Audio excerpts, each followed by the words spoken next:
Bien, merci ma très chère Laurence.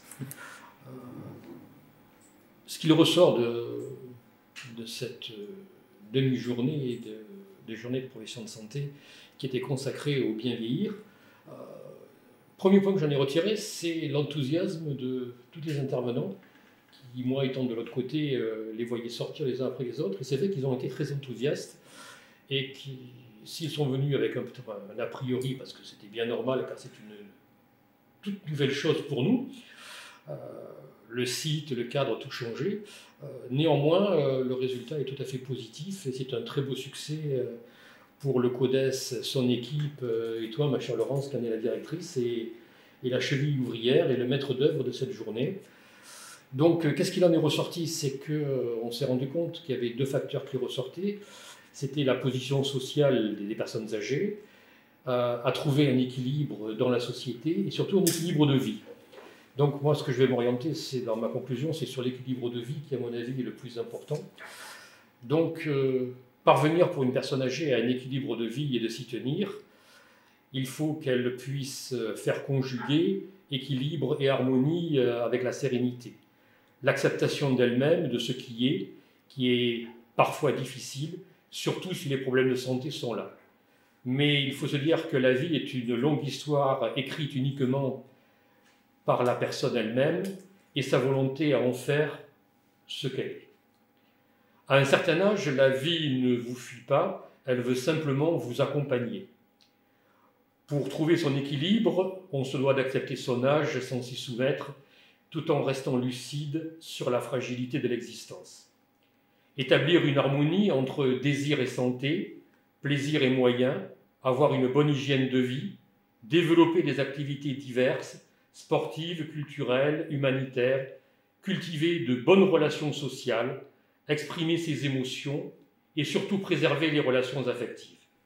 Maîtriser son stress et particulièrement entretenir sa curiosité, ne jamais cesser d'aimer, prendre soin de soi-même de façon permanente, faire en sorte que sa vie ne rentre jamais dans la routine, trouver à chaque occasion possible de nouveaux centres d'intérêt et stimuler en permanence ses facultés intellectuelles pour que l'harmonie et l'équilibre de vie soient grandes, et on se rendra très bien compte qu'il n'y a pas de quoi s'ennuyer même à un certain âge.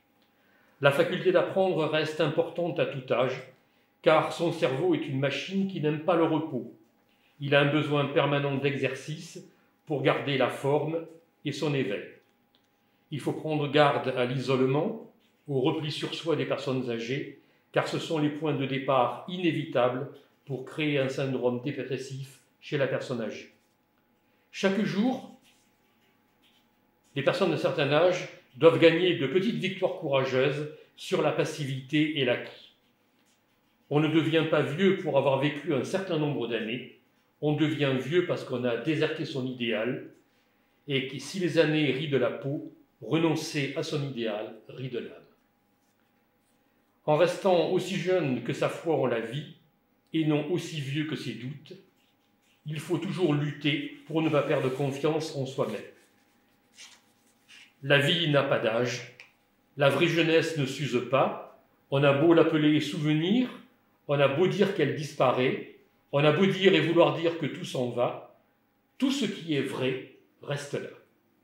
Jacques Prévert écrivait « Les gens très âgés remontent en enfance et leur cœur bat là où il n'y a pas d'autrefois. » La jeunesse n'est pas une période de la vie, elle est un état d'esprit, un effet de la volonté de chacun, une qualité de l'imagination, une intensité émotive, une victoire du courage sur la passivité et l'acquis. Les personnes âgées doivent trouver, même dans l'abattement, de la joie dans le jeu de la vie et trouver la force de défier les événements.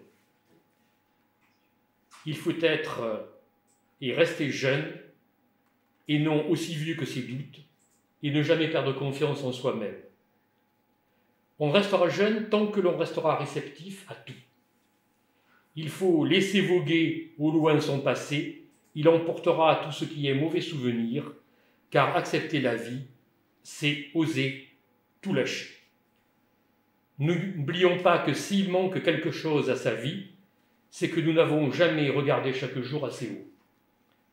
Nous nous devons, même si c'est difficile à faire, de ne perdre ni courage, ni force, ni persévérance pour continuer dans la vie. Le secret de l'éternelle jeunesse, s'il peut y en avoir un, c'est de rire au lieu de pleurer, car c'est la musique de l'âme, de penser, car c'est la force de l'action, et de donner, pour ne pas être égoïste. En 1986, le professeur Henri Atlan écrivait dans Les étincelles du hasard que la voie royale était celle du juste milieu. Nous devons donc nous appliquer à garder en toutes choses et circonstances le juste milieu. Essayer de trouver la voie du milieu sans pencher d'un côté ni de l'autre, mais en intégrant les deux. C'est ça la vie, un fragile équilibre entre harmonie et le chaos. C'est donc de constituer un subtil mélange entre le lâcher-prise et le tenir bon. Équilibre et harmonie sont en nous par ailleurs, il faut avoir la sagesse et le discernement de les chercher pour les trouver. L'équilibre pour une personne âgée demande des réajustements constants pour maintenir sa stabilité. L'harmonie est-elle un délicat équilibre entre ce que l'on est et ce que l'on possède. Chacun doit trouver sa propre voie pour être en harmonie face aux autres. Trouver cet équilibre peut être parfois le défi d'une vie. Je demeure convaincu que pour trouver harmonie et équilibre de vie, il faut avoir les pieds dans le passé, les deux mains accrochées au présent et les yeux fixant le futur.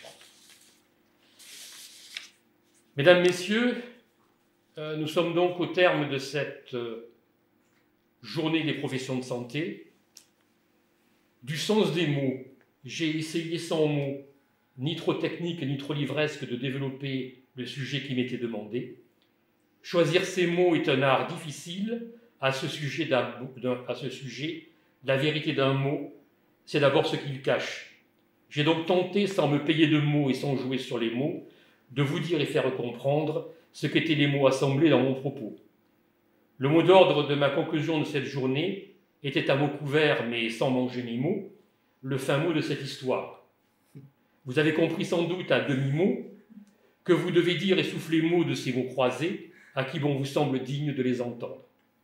Attention donc, dans l'avenir, d'attacher bien souvent aux mots si peu de prix envers ceux qui en ont le plus et tant de valeur aux mots qui en ont le moins. C'est ce que disait Socrate aux Athéniens. Les mots peuvent être source de bonheur pour ceux qui les expriment, mais aussi de peine pour ceux qui les reçoivent. Aussi, mesurons nos mots, car il y a mots et mots. Quoi de plus trompeur qu'un mot?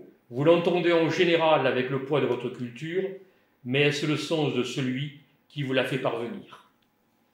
Mais le plus beau des mots est sans nul doute amour, aussi veillons à le prononcer toujours et encore, car pour les personnes âgées, c'est sûrement le mot le plus doux à leurs oreilles et qu'ils ne se lasseront jamais d'entendre. Je vous remercie.